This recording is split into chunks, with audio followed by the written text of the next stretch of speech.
14장 16절에서 18절 말씀을 통해서 또 다른 보혜사라는 제목으로 은혜를 나누기 원합니다. 오늘 교회력으로 성령 강림 주일입니다.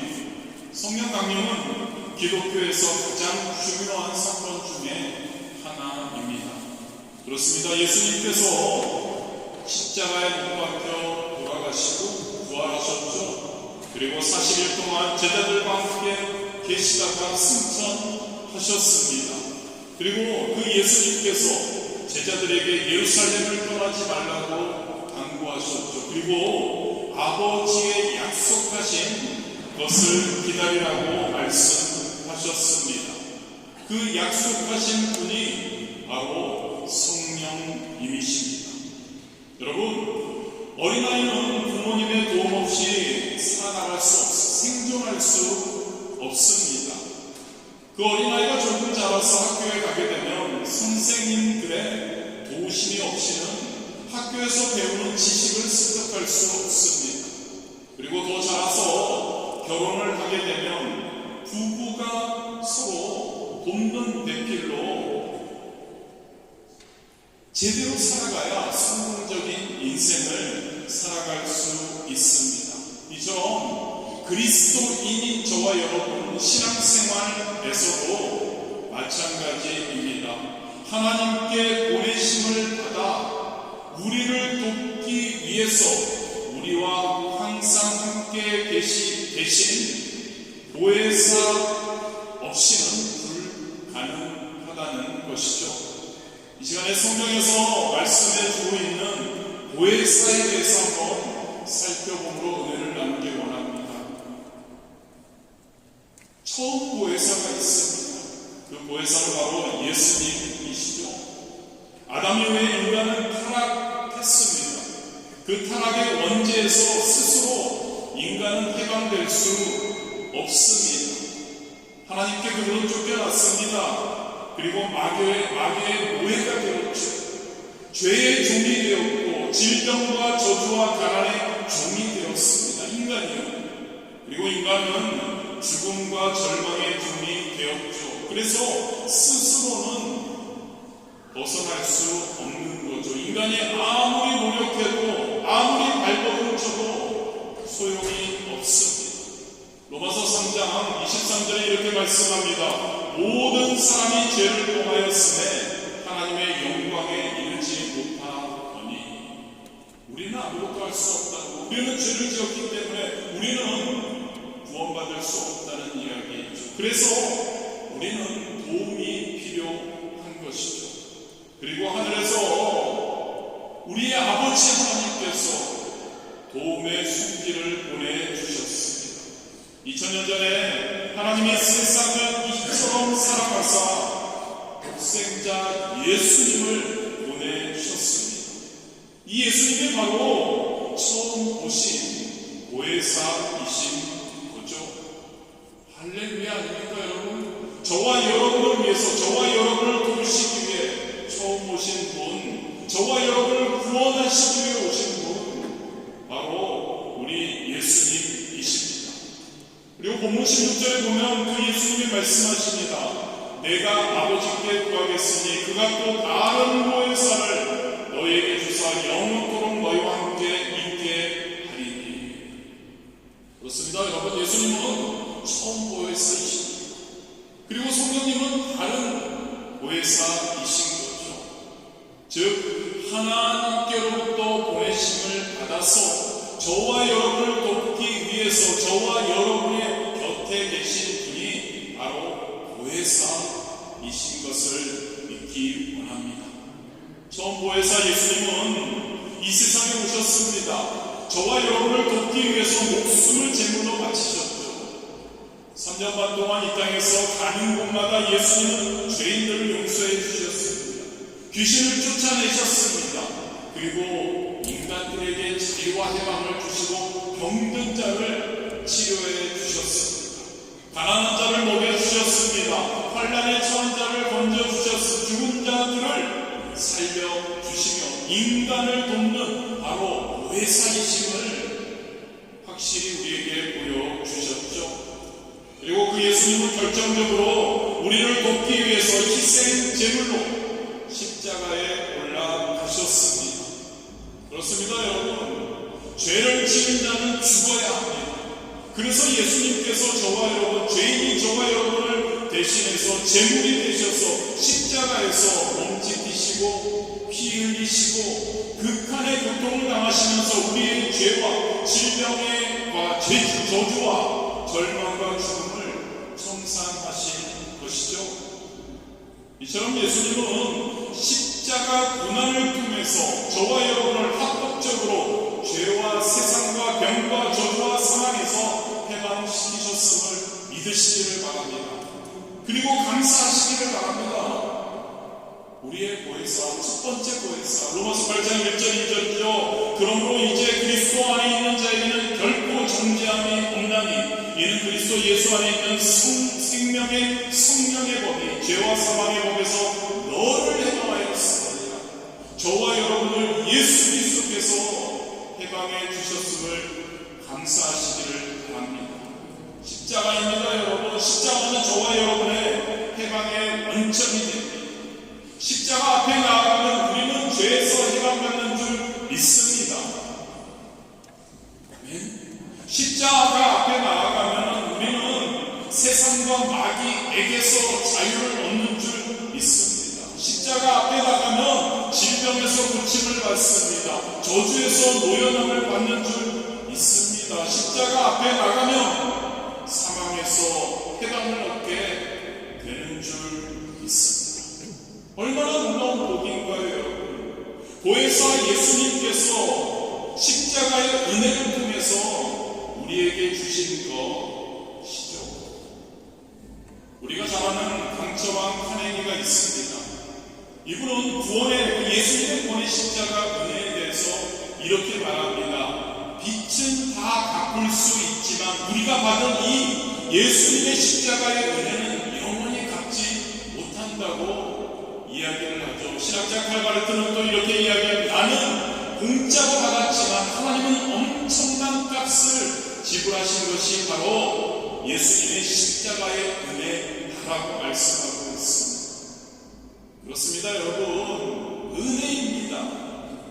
우리는 아무 노력하지 않고 수고하지 않고 있는 그대로, 못난 그대로, 죄지은 그대로, 빈손 그대로 주님께 나와서 믿음으로 구원받음을 믿으시기를 바랍니다. 감사하시기 바랍니다. 보혜사 예수님이 우리를 구원해 주신다는 거죠. 그런데 여러분, 하나님 편에서는 어떤가요? 우리는 그저 받는 은혜인데 하나님 편에서는 하나뿐 없는 독생자 예수님을 우리에게 주신 겁니다. 예수님 편에서는 몸을 찢고 피를 흘리는 엄청난 고통의 대가를 지불하고 우리에게 주신 겁니다. 너무 값이 비싸죠. 도저히 우리는 그 값을 지불할 수 없는 겁니다. 값없이 받는 거죠. 은혜입니다. 할렐루야. 보혜사 예수님께서 저와 여러분에게 주신 그 십자가의 은혜, 진짜 감사할 수 있는 저와 여러분 되시기를 주님의 이름으로 축복하고 축복합니다. 그 첫 번째 보혜사이신 예수님께서 십자가에서 이루신 이 은혜, 저와 여러분에게도 나누어주기 위해 바로 다른 보혜사 성령님을 우리에게 보내주셨습니다. 그 예수님의 십자가의 은혜의 사역, 구원의 사역, 그리고 성령 충만하여 성도로서 살아가는 그 삶을, 성도의 삶, 그리스도인의 삶을 살게 하기 위해 바로 성령님을 보내셔서 그 성령님에게 바톤을 인계해 주신 겁니다. 우리가 릴레이 달리기 할 때 아무리 한 사람이 잘 뛰어도, 아니 전체 잘 뛰어도 그 바톤을 제대로 그 다음 사람에게, 그 다음 주자에게 연결해 주지 못하면 안 되는 거죠. 그렇습니다. 예수님 십자가에서 다 우리를 위해서 이루어 놓으셨습니다. 그분의 보혈의 은혜를 그런데 연속적으로 이어받는, 그리고 저와 여러분이 그것을 누리고 체험할 수 있는 것, 그것을 위해 바로 하나님께서 다른 보혜사 성령님을 33년 동안 사시다가 십자가에 못 박혀 몸짓고 피 흘려 돌아가셨습니다. 시간과 공간과 물질적으로 제한을 예수님으로 받고 계셨습니다. 그러나 성령님은 어떠신가요? 성령님은 바람과 같은 영으로 우리에게 오셨는 줄 믿습니다. 바람 같은 영으로 오셔서 예수님의 그 은혜의 그 사역을, 그 바통을 받아서 다른 교회사로서 놀라운 은혜를 저와 여러분이 누리도록 도와주신다는 것을 믿으시기를 바랍니다. 요한복음 15장 26절 내가 아버지께로부터 너희에게 보낼 보혜사 곧 아버지께로부터 나오시는 진리의 성령이 오실 때 그가 나를 증언하실 것이요. 사도행전 2장 23절입니다. 하나님이 오른손으로 예수를 높이시되 그가 약속하신 성령을 아버지께 받아서 너희가 보고 듣는 이것을 부어주셨느니라. 그렇습니다 여러분. 다른 보혜사이신 성령님이 오시지 않았으면 예수님의 그 십자가 사건은 유대 땅에서 일어난 사건으로 2000년 전에 사라져버리고 말았을 것입니다. 그러나 예수님께서 십자가에서 이루어 놓으신 구속의 은혜, 구속의 사역은 성령님이 바통을 받아 지금 지속적으로 완성되고 있다는 것을 믿으시기를 바랍니다. 성령님은 보혜사가 되십니다. 그래서 온 천하만국 모든 사람들과 함께 계시죠. 그리고 그것을 나누고 계시는 거죠. 성령님은 바람과 같이 저와 여러분과 함께 계시고 지구 어느 곳에서도 계시다는 것을 우리가 기억하기를 원합니다. 그 성령님께서 시간과 공간과 그러한 제한 없이 온 사람들에게 바로 예수님의 그 은혜, 예수님의 십자가의 사역을 알려주시고 그것을 통해서 많은 구원의 역사를 일으켜 주심을 믿으시기를 바랍니다. 여기서 성령님을 다른 보혜사라고 이야기를 하죠. 이 의미를 우리는 한번 생각해 보기 원합니다. 즉 여러분, 다른 보혜사 성령님은 예수님의 신성과 예수님의 사역에 관해서는 완전히 동일하심을 이야기합니다. 그러나 다른 인격자라는 것을 말하고 있는 겁니다. 그렇게 여러분, 성령님이 오시는 것은 저와 여러분을 고아와 같이 버려놓지 않겠다는 말씀의 약속이 이루어진 것임을 믿으시기를 바랍니다. 본문 18절이죠. 내가 너희를 고아와 같이 버려두지 아니하고 너희에게로 오리라. 예수님이 말씀하시는 겁니다. 무슨 말입니까? 성령님이 오신 것은 예수님이 오신 것임을 믿으시기를 바랍니다. 성령님이 임재하시는 것은 바로 예수님이 임재하시는 것을 믿으시기를 바랍니다. 성령의 충만은 예수님 충만인 줄 믿습니다. 예수님과 성령님은 완전히 동일하시죠. 예수님은 다시 말씀드립니다. 처음 보혜사이십니다. 성령님은 다른 보혜사, 두 번째 보혜사라고 할 수 있겠죠. 자, 그렇다면 다른 보혜사이신 성령님의 역할에 대해서 한번 살펴보기 원합니다. 여러분, 예수님이 십자가에서 그 위대한 역사를 이루어 놓았어도 성령님이 우리에게 오셔서 그 역사하심을 깨닫게 해 주셔야 합니다.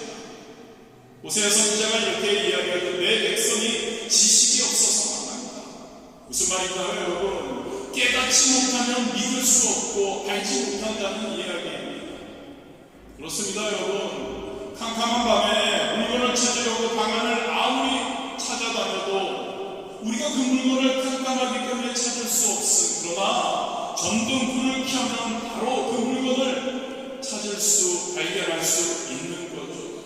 바로 성령님의 역할입니다. 성령님이 저와 여러분에게 오셔서 성령님이 전등불이 되어주셔서 우리의 모르는 것들을 켜주시면, 영원히 밝아지면 우리는 그 예수님의 그 사역에 대해 우리는 깨닫게 되는 줄 믿습니다. 예수님, 성령님께서 예수님의 사역을 우리에게 깨닫게 해주시는 역할을 한다는 거죠. 또한 성령님이 오셔서 우리에게 죄에 대해서, 의에 대해서, 심판에 대해서 깨닫게 해주시는 역할을 하십니다.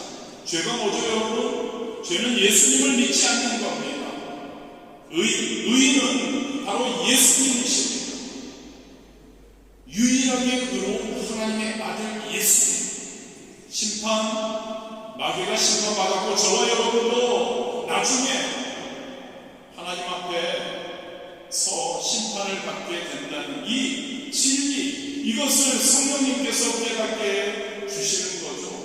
요한복음 14장 26절입니다. 보혜사 곧 아버지께서 내 이름으로 보내신 성령, 그가 너에게 모든 것을 가르치고 내가 너에게 말한 모든 것을 생각나게 하리라. 성령님이 예수님의 사역, 그리고 의, 죄, 심판, 그 모든 것, 예수님이 말씀하신 것을 우리에게 알게 하시고 생각나게 하시고 깨닫게 하여 주신다는 것.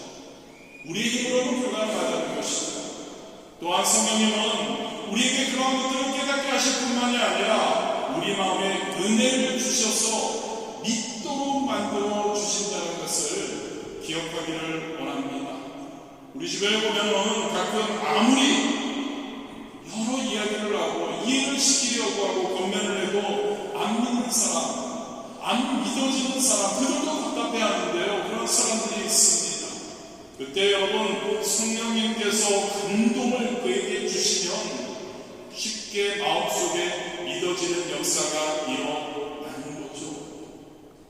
그래서 지난 금요일에 성령 충만이 많이 있었죠. 함께 찬양하고 함께 말씀 나누고 함께 기도할 때 성령 충만을 강구하면서 우리가 나아갔을 때 성령의 놀라운 임재하심이 있었습니다.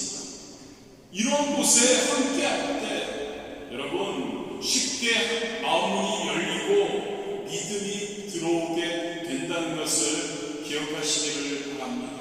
성령님께서 우리 예수 그리스도를 믿게 하여 주시는 줄 믿습니다. 성령님으로 말미암지 않고는 예수님을 주님이라고, 나의 주님이라고 할 수 없습니다. 하나님 아버지를 믿을 수가 없습니다. 그런데 성령님이 오시고 성령님께서 우리 안에 믿음을 부어 주시는 줄 믿습니다. 믿음을 주시고 그리고 인을 쳐주십니다. 예배소서 1장 13절입니다. 그 안에서 너희도 진리의 말씀 곧 너희의 구원의 복음을 듣고 그 안에서 또한 믿어 약속의 성령으로 인치심을 받았으니. 여러분, 하나님의 말씀은 그리고 하나님의 진리는 감각적인 진리가 아닙니다.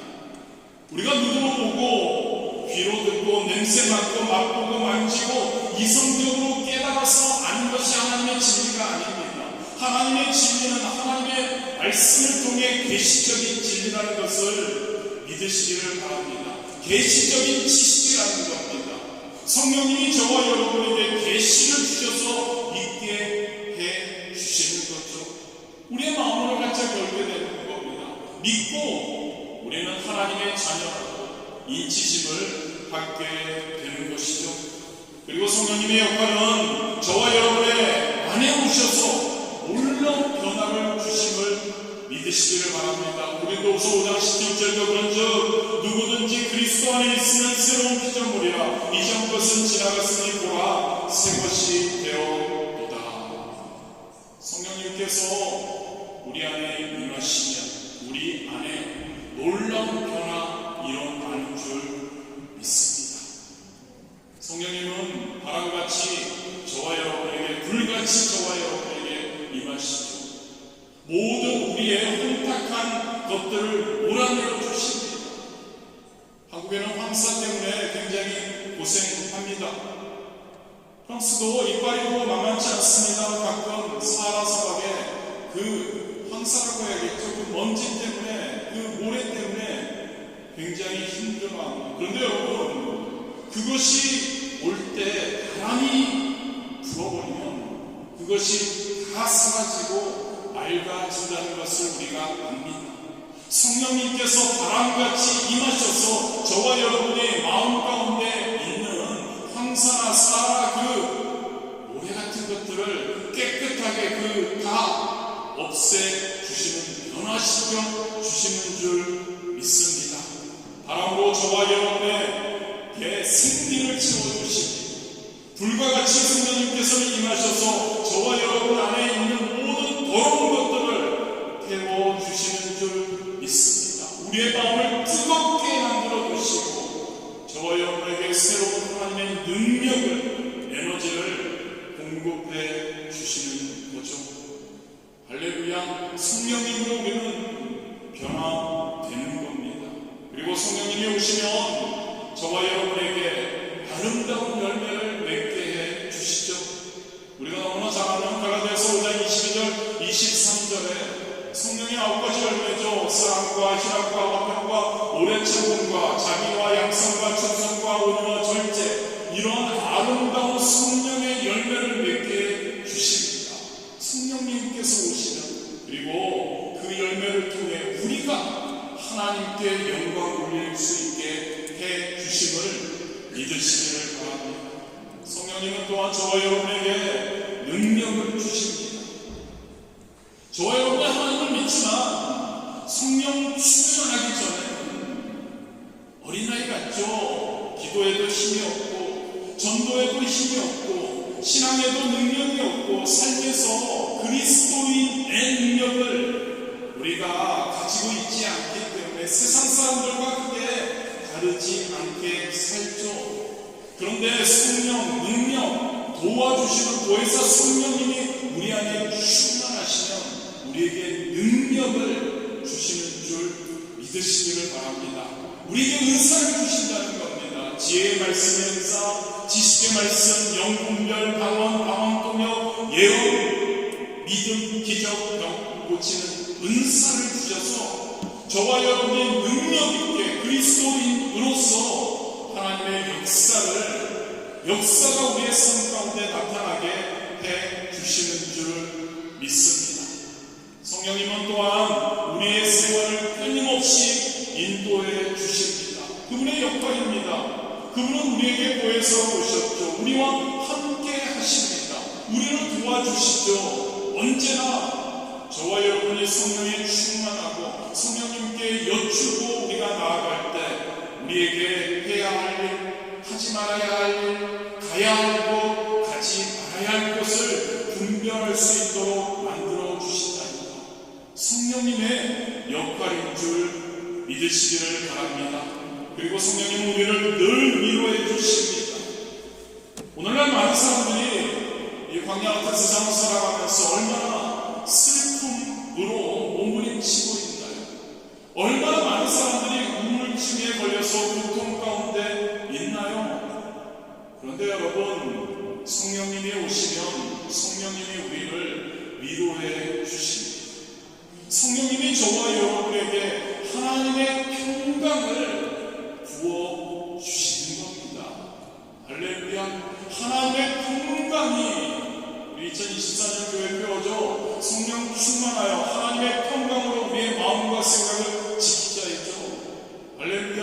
저와 여러분에게 하나님의 평강이, 위로와 하나님의 평강이 임하면 우리는 우리의 마음과 생각을 지킬 수 있는 줄 믿습니다. 우리의 마음과 생각을 지킨다면 우리는 진짜 그리스도인답게 평안하게, 할렐루야, 평안하게 하나님과 함께 기쁘게 행복하게 우리가 살아갈 수 있는 줄 믿으시기를 바랍니다. 성령님은 위로의 영이십니다. 그렇다면 여러분, 보혜사 성령님은 성령님께서 이런 역할을 하시는 분, 이런 분이신데 우리의 삶에서 어떻게 체험되는지 몇 가지만 살펴보고 말씀을 마무리하도록 하겠습니다. 먼저 저와 여러분이 어머니 뱃속에서 태어나서 처음 생명을 얻은 것처럼 우리가 예수 그리스도의 이름으로 회개하고 예수님을 구세주로 모셔드리면 성령님이 오셔서 우리를 거듭나게 만들어 주신다는 것을 기억하시기를 바랍니다.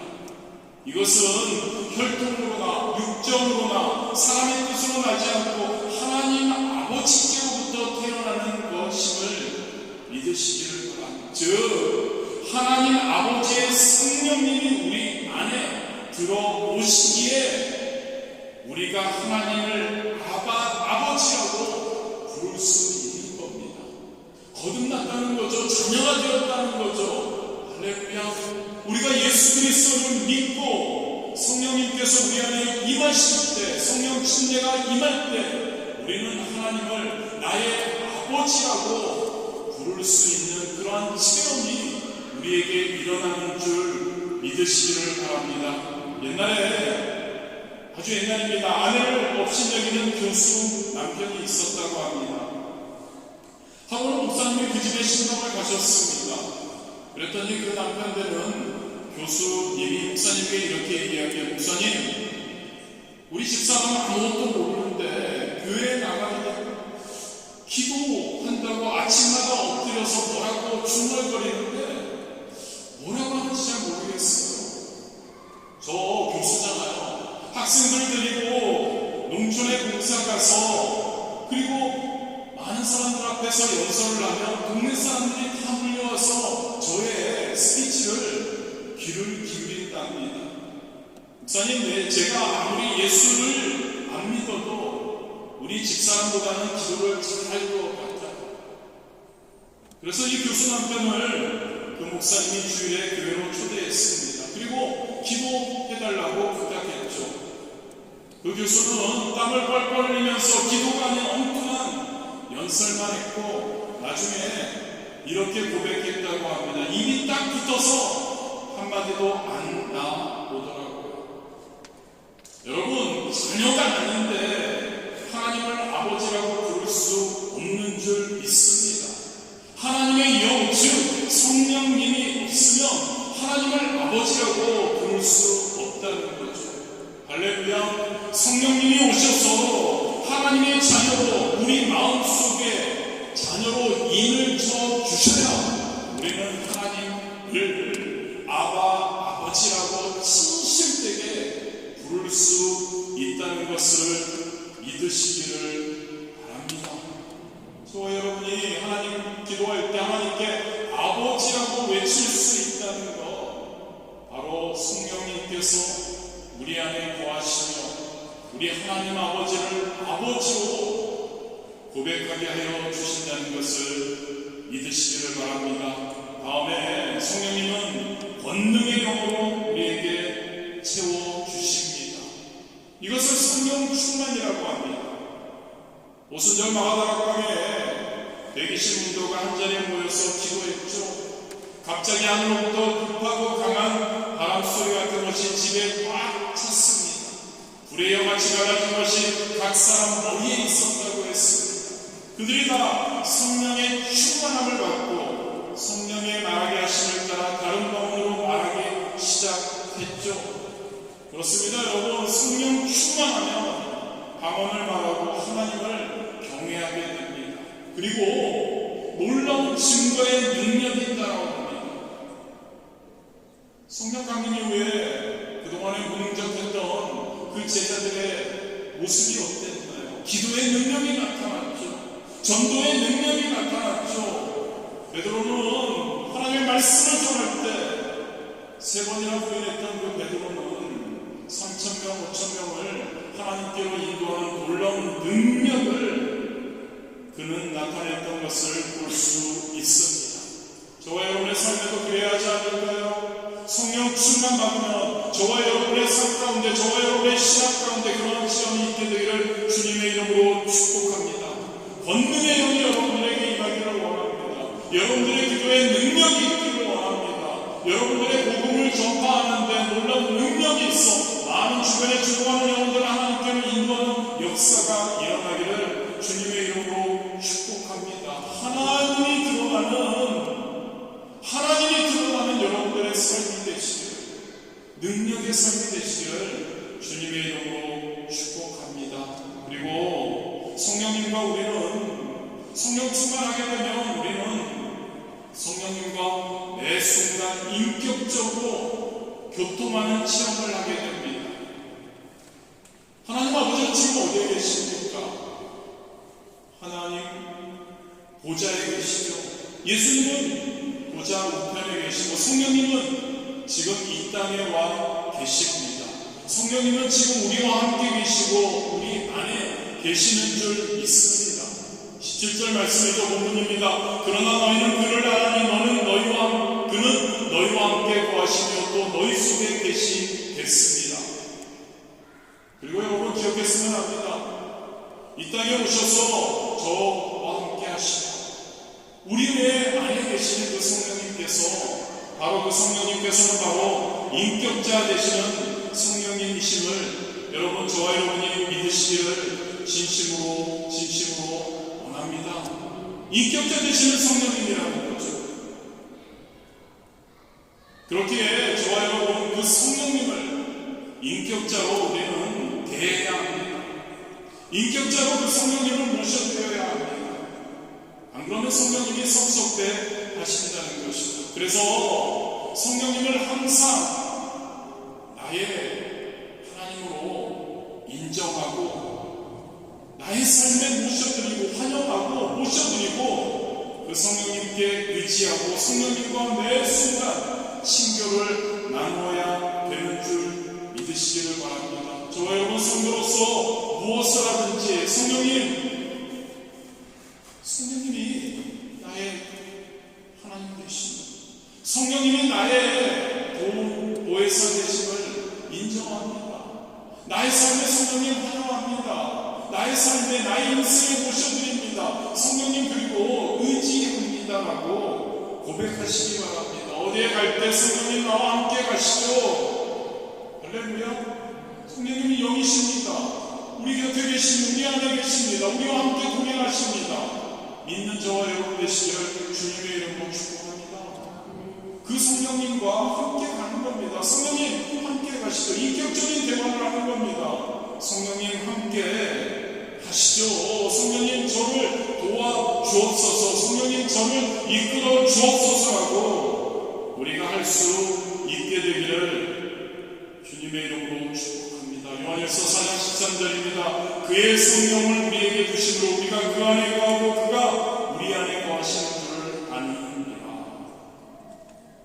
그의 성령을 하나님의 성령을 우리에게 주시고 우리가 그 성령 안에 거하고 그가 우리 안에 거한다. 그 성령 즉 하나님 안에 거한다. 그렇습니다. 여러분 하나님과 우리는 성령님을 통해서 하나가 되었다는 것을 기억하기를 원합니다. 마지막입니다. 여러분 어떻게 우리가 체험이 될까요? 성령 충만할 때 성령님은 저와 여러분과 동역하심을 믿으시기를 바랍니다.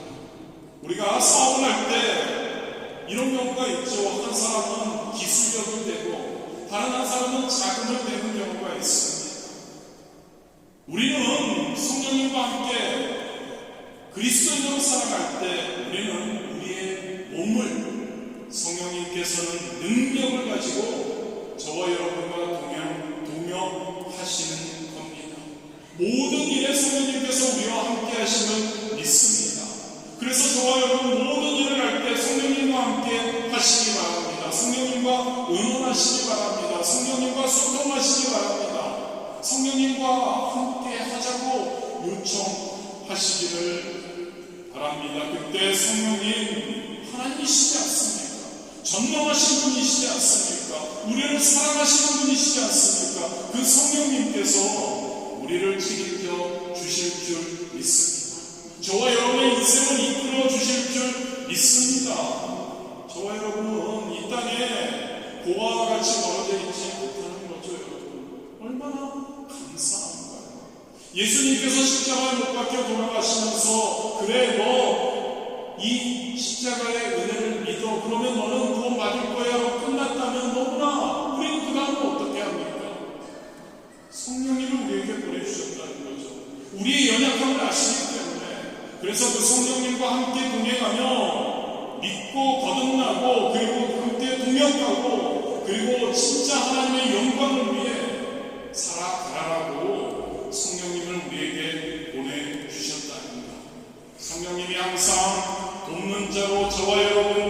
함께 하시며 동역하심을 믿으시기를 바랍니다. 할렐루야. 말씀을 마무리합니다. 2000년 전에 첫 번째 보혜사이신 예수님이 십자가와 부활 사건을 우리에게 주셨죠. 그리고 50일 만에 두 번째 다른 보혜사 성령님께서 강림하셨습니다. 그리고 교회가 탄생되고 온 천하 만국의 복음이 전파되었습니다. 마찬가지로 여러분, 저와 여러분의 삶에 보혜사 성령님의 동행하심과 역사하심이 충만할 때 저와 여러분이 구원을 받고 저와 여러분이 하나님의 기뻐하시는 그리스도인의 삶을 살 수 있는 줄 믿습니다. 만약 두 번째 보혜사이신 성령님이 강림하지 않으셨다면 아까도 말씀드렸지만 예수님의 그 십자가의 사건은 온 천하 만국에 전파되지 않았을 겁니다. 하나님은 전능하시다 가는 방법이 있으셨겠지만 구원의 역사도 온 천하 만국에 일어나지 않았을 겁니다. 저와 여러분의 삶에도 성령님께서 강림하셔서 우리에게 충만함으로 함께 하시지 않는다면 변화가 전혀 없었을 겁니다. 죄인으로 우리는 죽을 수밖에 없었을 겁니다. 여러분, 성령님이 없으면 물 없는 우물과 같은 겁니다. 불이 없는 용광로와 같다고 할 수 있죠.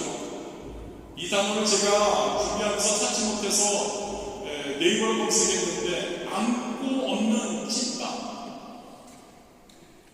무슨 말인가요, 여러분? 형식은 있으나 내용이 없는 것을 이야기하는 거죠. 그렇습니다, 여러분. 예수님을 믿는 저와 여러분은 첫째도 둘째도 셋째도 성령님과 동행하는 성령의 충만함이 있어야 하는 줄 믿습니다. 성령님이 강림하시고 성령님이 우리와 함께 하시며 우리를 도와주시기 위해 오셨는데 그 성령님과 함께하면 되는데 그 성령님을 우리의 안에 인정하고 환영하고 모셔드리고 의지하고 그 성령님과 함께하려고 애쓰면 되는데 그것을 안 하면 우리는 아무것도 할 수 없다는 거죠. 여러분, 첫 번째 보혜사 예수님을 진짜 온전히 믿으시기를 주님의 이름으로 축복합니다. 두 번째 보혜사 성령님으로 우리는 거듭나고 인증받고 능력 있는 열매 있는 그리스도인의 삶을 살아가시기를 주님의 이름으로 축복합니다. 항상 성령님을 인정하고 환영하고 모셔드리고 의지하고 성령님과 동역하십시오. 성령 충만해서 저와 여러분 하나님의 마음을 시원하게 해드리는 성령 충만한 승리하는 귀한 성도님들 그런 삶을 사시기를 주님의 이름으로 축복합니다.